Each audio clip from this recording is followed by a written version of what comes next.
आपको आज की सबसे बड़ी खबर के बारे में बताते हैं जो पेट्रोल डीजल की कीमतों को लेकर आ रही है।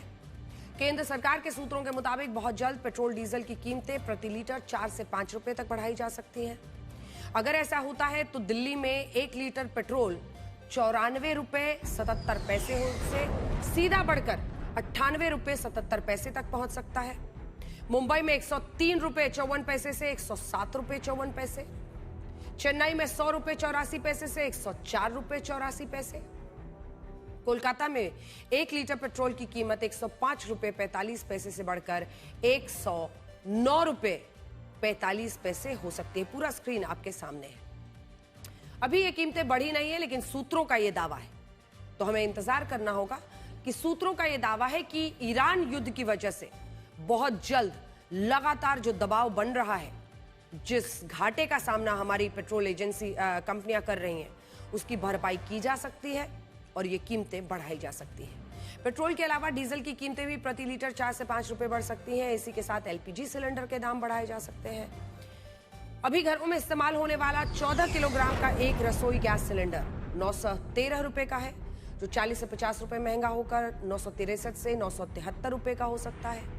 अब तक दुनिया के 98 देशों में पेट्रोल डीजल की कीमतें 5% से ज्यादा बढ़ाई जा चुकी हैं, जबकि भारत में अभी पेट्रोल डीजल और घरों में इस्तेमाल होने वाले रसोई गैस सिलेंडर की कीमतें नहीं बढ़ाई गई हैं। लेकिन अगले 5 से 7 दिनों में इस पर फैसला हो सकता है और अगर ये कीमतें बढ़ती हैं तो 4 सालों के बाद सरकार ऐसा कदम उठाएगी। इससे पहले आखिरी बार 22 मार्च 2022 को केंद्र सरकार ने उस वक्त पेट्रोल डीजल की कीमतें बढ़ाई थी जब रशिया और यूक्रेन का युद्ध शुरू हुआ था। यहाँ बड़ी बात यह है कि तब भी उत्तर प्रदेश, उत्तराखंड, गोवा, मणिपुर, पंजाब में विधानसभा के चुनाव थे, जिसके कारण सरकार ने चुनाव खत्म होने तक पेट्रोल डीजल की कीमतों में कोई बदलाव नहीं किया।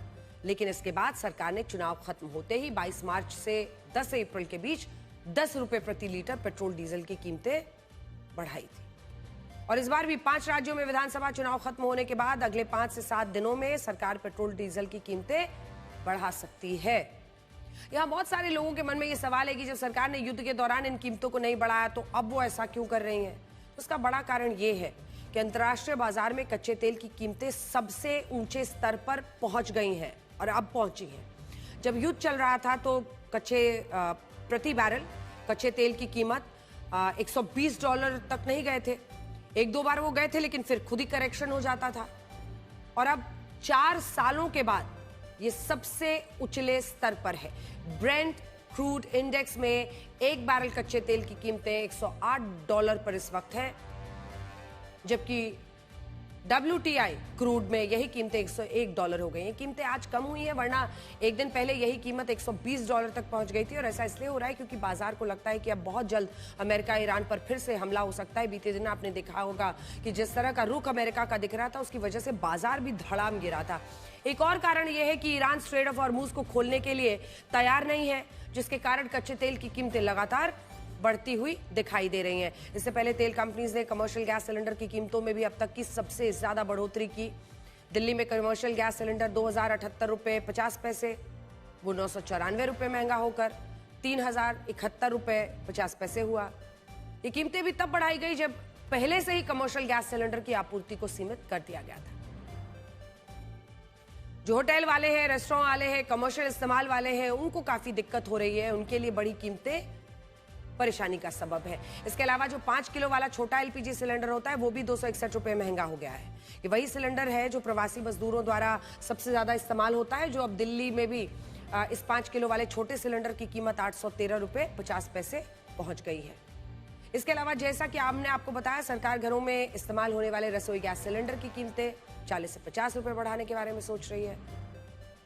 और ऐसा इसलिए किया जा रहा है क्योंकि स्ट्रेट ऑफ हॉर्मुज से भारत गैस का आयात इस वक्त नहीं कर पा रहा है। आंकड़े बताते हैं भारत अपनी जरूरत का 50% एलएनजी का ही उत्पादन करता है, बाकी की 50% एलएनजी दूसरे देशों से खरीदते हैं। इसी तरह आपके घर में रसोई गैस के लिए जो एलपीजी इस्तेमाल होती है, 61.7% एलपीजी दूसरे देशों से आती है। और जानते हैं ये देश कौन कौन से हैं? भारत 40% एलपीजी यूएई, 25% कतार, 17% कुवैत, 16% एलपीजी सऊदी अरब से, यानी सारे के सारे खाड़ी देश। इसी तरह हम अपनी एलएनजी का भी जो 42.6% है वो अकेले कतार से खरीदते हैं। 9.7% यूएई से और 6.74% एलएनजी ओमान से। सारे खाड़ी देश। अब सीधा सा गणित कहता है कि अगर स्ट्रेट ऑफ हॉर्मूज बंद रहेगा तो हम इन देशों से गैस तेल नहीं खरीद पाएंगे, संकट बढ़ेगा, युद्ध की लपटें उसकी आपकी रसोई, आपके रोजगार तक पहुंच चुकी है।